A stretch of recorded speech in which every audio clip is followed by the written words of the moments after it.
Part 3 We don't notice. Scrolling quietly steals our life and happiness. Hey, you. Yeah, you with the thumb that just won't quit. Scrolled past 3 cats doing yoga, 2 people fake laughing at each other in slow motion, and one guy trying to sell you a course on how to be rich in 5 minutes. But here you are, still scrolling, still looking for something. Maybe you don't even know what. Maybe you're just here because your brain needed a break, or your heart needed noise, or your soul needed to not feel whatever it's been quietly carrying all day. But listen, this thing we're doing right now, it's not nothing. It matters. And no, I don't mean that in some weird spiritual TikTok affirmations way, where I tell you you're stardust and you need to align your frequency. I mean it in the human way, in the real, cracked, beautiful, messy, breathtaking way. Because deep down, I know you feel it too. The ache, the fuzz, the slipping. They call it scrolling. I call it slipping away. Slipping from our moments, slipping from our own lives, slipping from the version of us that actually laughs with people instead of reacting with an emoji, slipping from the quiet parts of our day where magic used to live. It's weird, right? The more connected we are, the more alone we feel. We've got hundreds of people in our pocket, but can't remember the last time we made eye contact that didn't involve a screen reflection. I'm not here to make you feel bad about that. I do it too. I've lost mornings, afternoons, entire Saturdays just falling deeper into the endless scroll, like some kind of digital quicksand. One moment I'm watching a guy build a cabin with no tools. Next minute I'm looking up how to make homemade kombucha. And before I know it, I've lived a whole other fake life without even getting off the couch. And here's the scary part. It's designed that way. Every ping, every swipe, every autoplay is a carefully crafted little hook in your brain. And I get it. The world is exhausting. Real life is hard. You can't just go for a walk and feel better if your heart's heavy and your mind's screaming. Sometimes the screen feels like the only place that gets you, but the screen doesn't get you. It distracts you. And distraction is not comfort. It's not healing. It's just a pause button on the pain. And when you come back to your life, the mess is still there. The laundry's still unfolded. The conversation you're avoiding still hasn't happened. The dream you're too scared to chase is still sitting in the back of your mind like, hey, remember me? Look, there's a story I want to tell you. It's about a man. Let's call him Ravi. Every day, Ravi would walk to the river to bring home water for his family. Same routine, same path, same little bucket. But this bucket, it had a tiny hole, barely noticeable, just a soft drip, plip, plip, plip. By the time Ravi got home, half the water was gone. His family was still thirsty. Day after day, this kept happening. He thought it was the heat, or the distance, or the river not giving enough. But one day, he sat down, looked at the bucket, and saw the hole. Just a little one. Quiet, consistent, stealing everything. And once he patched it, that same walk, that same journey, became enough. Because the leak was fixed. You see it, right? You are Ravi. Your energy, your focus, your presence, that's the water. And the hole is that little rectangle glowing in your hand, leaking your life one scroll at a time.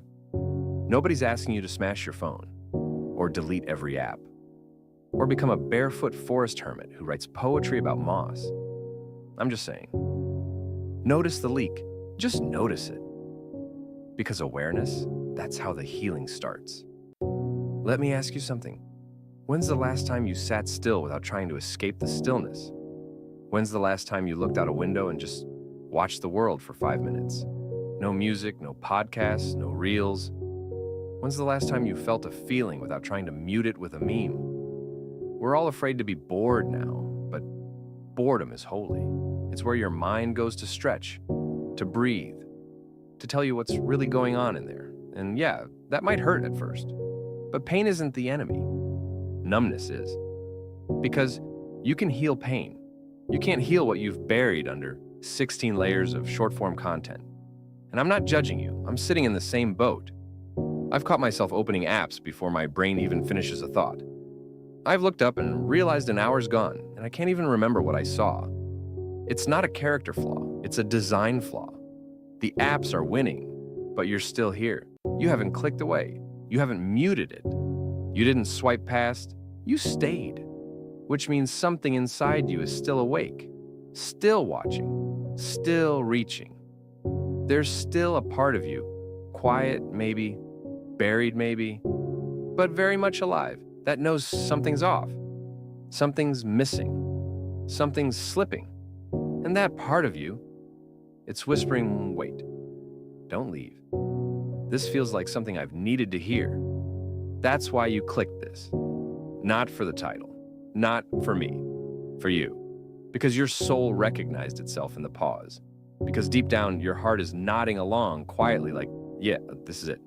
While your brain is half laughing, half panicking like, okay, wow, chill, this is too real. What is happening right now? But I'll tell you what's happening. You're remembering.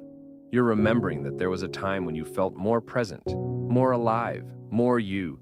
Because somewhere inside you, the real you, the one you keep losing in the scrolls and silences and skipped songs, that version of you misses life, misses your full attention, misses mornings that didn't start with cortisol and blue light, misses slow breakfasts, misses the feeling of laughing so hard you forget to care how you look, misses hearing a song and letting it wreck you in the best way, misses conversations where your eyes weren't flicking between a screen and a soul, misses moments where your body was actually in the same place as your mind, misses sunsets that weren't turned into content, misses eye contact that didn't feel awkward, misses stillness that didn't feel scary, misses you. You miss you. I want that version of you back. Not the polished one, not the perfect one, the real one. The one who used to dream out loud and doodle on napkins and make bad jokes that made people laugh anyway. The one who used to build pillow forts. The one who used to sing in the shower like the whole world was your stage.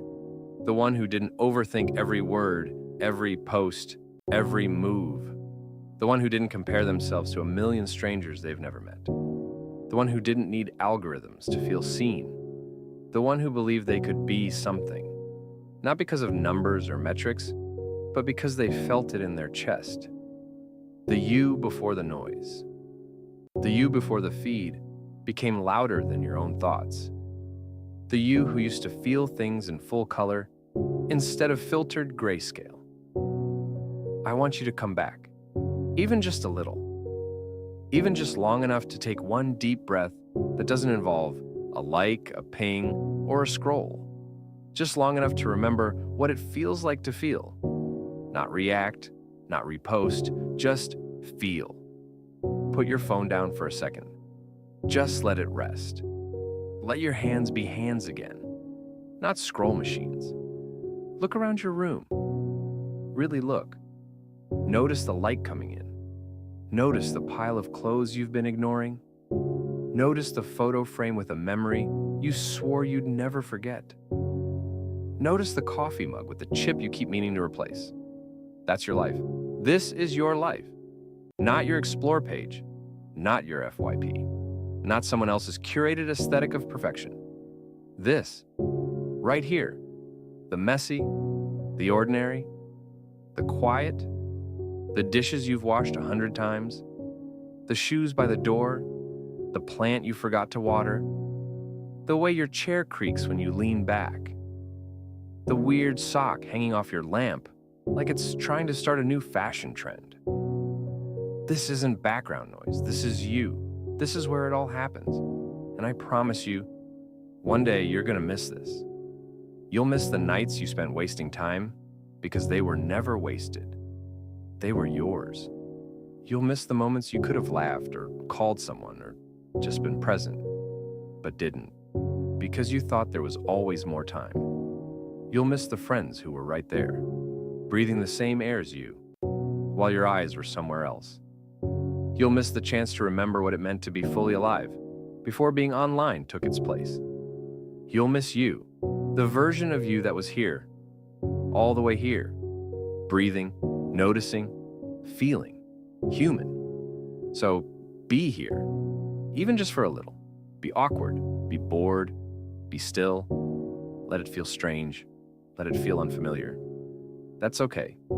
That's what coming back to yourself feels like at first. A little shaky, a little quiet, a little like stretching after sitting in one position for too long. But the discomfort, that's you waking up. That's your soul poking its head out from under the blanket of noise. That's the sound of coming home. And maybe, just maybe, after this video ends, you don't click on another one. Maybe you just sit, inhale, exhale. No soundtrack, no performance, just breathe. Maybe you stretch your arms, let your neck crack. Maybe you text someone you haven't talked to in a while and say, "Hey, I miss you." Or maybe you step outside, not to take a picture, not to post a story, just to be outside, just to feel the air on your face, just to see the sky again. The sky that's been there the whole time. Patient, quiet, waiting for you to look up, waiting for you to remember that you're here, that this moment is real, that nothing on your screen will ever love you the way your life does. They call it scrolling. I call it slipping away. But you just stopped. You paused. You listened. You remembered. And maybe, just maybe, this is the beginning of you coming back. Back to the world. Back to the small things that matter most. Back to the you that's been patiently waiting underneath all the noise. Welcome home.